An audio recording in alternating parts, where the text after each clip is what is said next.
Hi friends, Infosys లోపల ఇది ఒక ఫౌంటైన్. ఇక్కడ మొత్తం లోటస్ ఫ్లవర్స్ అయితే ఉన్నాయి.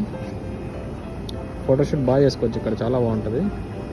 బిల్డింగ్ నెంబర్ 41 ముందు అయితే ఉంటుంది. అక్కడ చైర్స్ అన్నీ అవి ఉన్నాయి. అటువైపు వెళ్ళి చూపిస్తా ఒకసారి.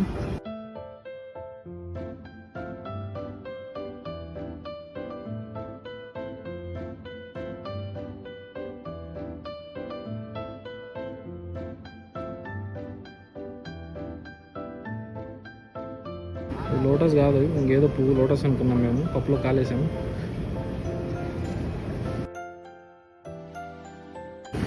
తర్వాత ఫిల్టర్స్ ఆన్ చేశారు. మేము కూడా ఇదే ఫస్ట్ టైం ఫిల్టర్స్ ఆన్ చేయడం ఇక్కడ. మేము రాని టైంలో ఆన్ చేస్తామో తెలీదు.